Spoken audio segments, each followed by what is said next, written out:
চাকরি পেয়ে বাড়ি ফিরেই কাকিমণিকে উচিত শিক্ষা দিল আনন্দী। হ্যাঁ বন্ধুরা, এমনটাই দেখা যাবে। তাই সম্পূর্ণ জানতে ভিডিওটিতে লাইক দিয়ে চ্যানেলটি সাবস্ক্রাইব করে দেখতে থাকুন। গল্পের শুরুতে দেখা যাবে সকাল সকাল আদি আনন্দীকে নিয়ে মেরিনেস্টে যায়। তখনই নন্দিনী কেবিনে ঢুকলে নন্দিনী বলতে থাকে, আদি, এটা ভুলে গেছো যে ক্যান্ডিডেট একাই আসে ইন্টারভিউ দিতে, তুমি ওর সাথে কেন? তখন আদি বলতে থাকে, আচ্ছা ঠিক আছে, সরি। এই বলে আনন্দীকে অল দ্য বেস্ট বলে আদি চলে যায়। তারপরে আনন্দী বসতে গেলে নন্দিনী বলতে থাকে, বসছো কেন? তোমাকে আমি বসতে বলেছি? তখন আনন্দী বলে, ঠিক আছে ম্যাডাম, সরি, আমি দাঁড়িয়ে আছি, আমার ব্যাগটা একটু চেয়ারে রাখছি।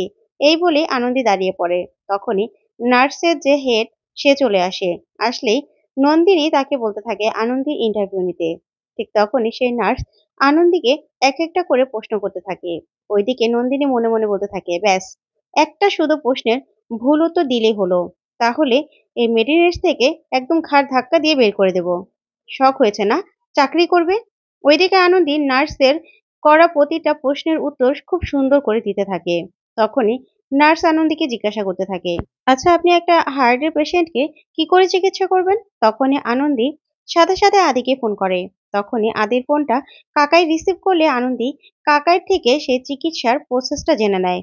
তখন জানার পরেই নন্দিনী বলতে থাকে, এ কি আনন্দী, প্রশ্নটা তোমাকে করা হয়েছে, তুমি সবটা ফোন করে তারপরে এখানে লিখে নিলে? তখন আনন্দী বলতে থাকে, দেখুন ম্যাডাম, এটাই না ম্যাডামের প্রশ্নের উত্তর, কারণ আমি একজন নার্স। আমি কি করে বলবো যে কি করে ওনারা সেই হার্টের চিকিৎসাটা করে?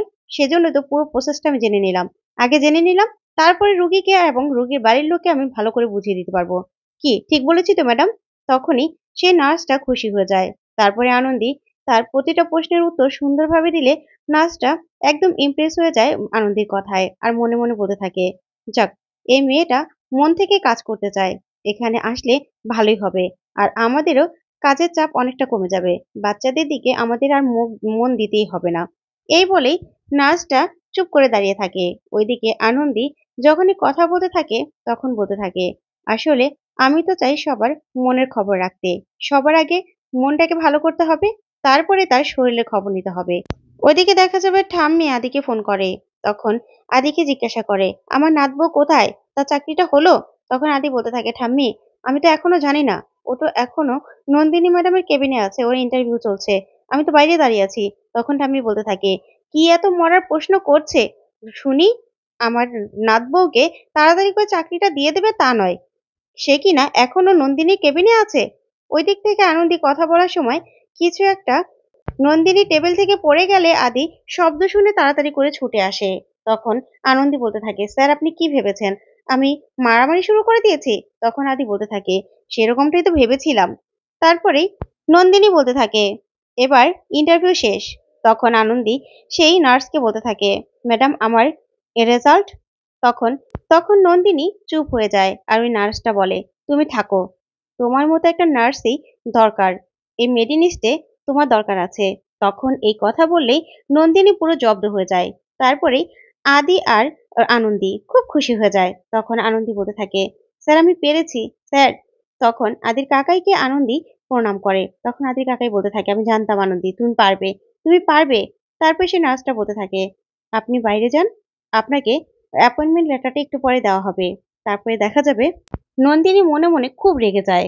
ওইদিকে আনন্দী দাঁড়িয়ে আছে। তখনই একজন এসে আনন্দীকে বলতে থাকে, নিন আপনার ইউনিফর্মটা। যা দেখে আনন্দীর ওর বাবার কথা মনে পড়ে যায়। তখন আনন্দী মনে মনে খুব কষ্ট পেতে থাকে আর ওর বাবার কথা ভাবতে থাকে। তখন নার্সের ড্রেসটা নিয়ে দাঁড়িয়ে থাকে। তখন আদি সেখানে আসে। আসার পরে আনন্দী ড্রেসটা দেখিয়ে বলতে থাকে, স্যার আমি কথা রাখতে পেরেছি। তখন আদি বলতে থাকে, হ্যাঁ আনন্দী, আমি জানতাম যে আপনি কথা রাখতে পারবেন। তখন আনন্দী বলতে থাকে, স্যার আপনি আমাকে এই পথটা দেখিয়ে দিয়েছেন, আমি না পথটা হারিয়ে ফেলেছিলাম, জানেন তো, আমার হাত ধরে কেউ কখনো পথ দেখিয়ে দেয়নি। আমার নিজের মতো করে আমি সবসময় সবটা করার চেষ্টা করেছি। তখন আদি বলতে থাকে, এই তো আপনাকে পথটা ধরে দেখিয়ে দিলাম, এবার এবার এগোতে থাকুন আপনি। তখন আনন্দী খুব খুশি হয়ে যায়। আনন্দে চোখে জল চলে আসে। তখন আদি বলতে থাকে, এই আনন্দী, আবার চোখে জল কেন? তখন আনন্দী বলতে থাকে, স্যার আমার বাবার খুব স্বপ্ন ছিল, অনেক অনেক আশা ছিল যে আমি এমন একটা বড় হসপিটালের নার্স হব, চাকরি করব। তখন আদি বলতে থাকে, ব্যাস আপনার স্বপ্ন পূরণ হয়ে গেছে, এবার আপনি স্বপ্নটাকে বাস্তবায়ন করুন, ঠিক আছে? ওইদিকে নন্দিনীর কাছে সুপায়ন যায় অ্যাপয়েন্টমেন্ট লেটারটা নিয়ে আর বলতে থাকে, ম্যাডাম, আনন্দী ঘোষের অ্যাপয়েন্টমেন্ট লেটার। এখন না আনন্দী ঘোষ আমাদের চোখের সামনে সামনে ঘুরবে। তখন নন্দিনী বলতে থাকে, কি বলছিস সুপায়ন, আমার না ভালো লাগছে না। ওই বাচ্চাদের জন্যই ওকে অ্যাপয়েন্ট করতে হলো। কি যে করব? তারপরেই নন্দিনী বলতে থাকে, আমার ইচ্ছে করছে অ্যাপয়েন্টমেন্ট লেটারটা না একদম ছিঁড়ে টুকরো টুকরো করে ফেলি। যাক, ও না এবার সাপের লেজে পা দিয়েছে, ওকে তো সবল খেতেই হবে। ও আমার গুহায় ঢুকে পড়েছে, ওকে এমন অবস্থা করব না যে ও সারা জীবন ভুগবে। তারপরে সুপান বলতে থাকে, ঠিক আছে ম্যাডাম, তাহলে সইটা করে দিন।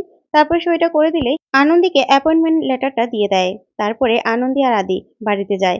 ওইদিকে ঠাম্মি, বিজয়া সহ সবাই অবাক হয়ে তাকিয়ে থাকে আনন্দীকে দেখে। তারপর আনন্দী মুখ ভার করে থাকলেই ওরাও সবাই আনন্দের সাথে নাটক করতে থাকে আর বলতে থাকে, কি ব্যাপার আনন্দী, হলো না তো? তখন ঠাম্মি বলতে থাকে, আমি জানতাম ওই নন্দিনীর সাথে তুই পেরে উঠবি না, জানতাম। ঠিক তখনই সেখানে কাকিমণি চলে আসে আর তনুশ্রীর স্বামীও চলে আসে। তারপরে এসে বলতে থাকে, আদি, তোকেও বলি, তুই কোন আক্কেলে আনন্দীকে নিয়ে হসপিটালে চলে গেলি? মেডিনিস্টের মতো জায়গায় ও নার্স হতে পারবে? ওর যোগ্যতা আছে সেই যোগ্যতা? যা শুনে আদি অবাক হয়ে দাঁড়িয়ে থাকে। তারপরে কিছুই বলে না। তখন আনন্দী চুপ করে দাঁড়িয়ে থাকলেই বিজয় বলতে থাকে, আহ, এরকম করে কেন বলছিস? আনন্দী হয়তোবা তখনই কাকিমণি বলতে থাকে, নিশ্চয়ই নন্দিনীদির একটা প্রশ্নের উত্তরও দিতে পারেনি। ইস, কি অবস্থা, তাই না? তখন এই বলে ওরা হাসাহাসি করতে থাকে। তখন বিজয় বলতে থাকে, এমন করছিস কেন ছোট? আনন্দী তো অনেকদিন ধরে পড়াশুনো করছে না, হয়তো বাবু ভুলে গেছে। তখনই আনন্দী এই কথা শুনে অবাক হয়ে যায়। তারপরে আদিও কিছু বলে না। তখন আদির কাকাইও এসে কিছু বলে না। তখন তনুশ্রীর স্বামী বলতে থাকে, বাবা, তোমাকেও বলি, তুমি কি করে আনন্দীর মতো একটা মেয়েকে মেডিনিস্টে চাকরি দেওয়ার কথা বললে? কি করে? ওর কোনো যোগ্যতা আছে মেডিনিস্টে নার্স হবে? ঠিক তখনই আনন্দী বলতে থাকে, আচ্ছা, আপনাদের সব কথা হয়ে গেছে আপনাদের কথা। এই বললেই আনন্দে সেই ইউনিফর্মটা আর অ্যাপয়েন্টমেন্ট লেটারটা সবাইকে বের করে দেখায়। তখনই সবাই মিলে হইচই করে ওঠে আর খুশি হয়ে যায়। তখন ঠাম্মি বিজয় বলতে থাকে, হয়ে গেছে, আমার দিদি ভাইয়ের চাকরিটা হয়ে গেছে। তখন থোতামুখ ভোতা হয়ে যায় কাকিমণি আর কাকিমণির ছেলের। ওইদিকে বিজয়া আনন্দীকে বলতে থাকে, যাক, তাহলে চাকরিটা হলো? তখন আনন্দী বলতে থাকে, হ্যাঁ, তোমাদের জহুরি, ওই নন্দিনী নন্দিনী ম্যাডাম এই হিরেকে না ঠিক চিনে নিয়েছে। আসলে নিজের প্রশংসা নিজের করতে ইচ্ছে করছে না, তাও এতক্ষণ তোমরা যা শোনালে কি বলবো।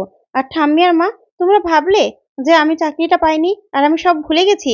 তখন বিজয় বলতে থাকে, কি বলছিস আনন্দী, তুই যেরকম করে মুখ করে ঢুকেছিস, তোর সাথে নাটকটা আমরা কেমন করলাম বল? তখন তো আনন্দী পুরো চমকে যায় আর বলতে থাকে, কি বলছো, তোমরা আমার সাথে নাটক করছিলে? তখন তনুশ্রী, সুমনা সহ সবাই অবাক হয়ে যায় আর বলতে থাকে, হ্যাঁ, আমরা তো নাটক করছিলাম। তখন ঠাম্মিও বলতে থাকে, মনে করেছো নাথ বউ, তুমি তুমি নাটক করতে পারবে আর আমরা নাটক করতে পারবো না? আমরা তো আগে থেকেই জানতাম, দাদু ভাই তো আমাদের আগেই বলে দিয়েছিল। তখনই অয়ন্তিকাকে কাকিমণি বলতে থাকে, দেখেছিস, ওরা সবাই না একজোট, আর আমরা আঠি হয়ে গড়াগড়ি খাচ্ছি। তখন অয়ন্তিকা বলতে থাকে, আসলে কাকিমণি, আমি ভাবছি যে কি করে বামন হয়ে চাঁদে হাত দিতে হয় আর চাঁদটা ধরাও যায়, সেটা না এই আনন্দের থেকে শিখতে হয়। তখন আনন্দী বলতে থাকে, হ্যাঁ, আমিও তো সেটাই বলছি। আসলে আমার মতো, আমার স্বামীর মতো একজন স্বামী থাকলে না চাঁদে হাত বাড়ানোও যায় আর চাঁদটা ধরাও যায়। তখন আদি বলতে থাকে, কি বলছেন আনন্দী, আমি তো আপনার জন্য কিছুই করিনি, যা করার তো আপনিই করেছেন। এই চাকরিটা আপনি ছিনিয়ে নিয়েছেন। তখন আনন্দী বলে, না না স্যার, মইটা তো আপনিই দিয়েছেন, না হলে কি আমি চাঁদে হাত বা চাঁদটা ধরতে পারতাম বলুন তো? তখন এই কথা শুনে অবাক হয়ে যায় সবাই। তারপরেই দেখা যাবে কাকিমণি আনন্দীকে আরো ছোট করে কথা বললে আদি তার উচিত জবাব দেয়। আর ঠাম্মি বলতে থাকে, ছোট বৌমা, তোমার না শিক্ষা হলো না? না, এত কিছু করলে, এত জব্দ হলে, তারপরেও তোমার শিক্ষা হলো না? আমার ছেলে যে তোমাকে এখানে থাকতে দিয়েছে সেটাই অনেক। যা শুনে কাকিমণি একদম চুপ হয়ে যায়। তখন ঠাম্মি বলতে থাকে, তোমাদের না মুখে একদম ঝামা ঘষে আমার নাত বউ চাকরিটা ছিনিয়ে নিয়েছে, বুঝতে পেরেছো? তখন এই কথা শুনে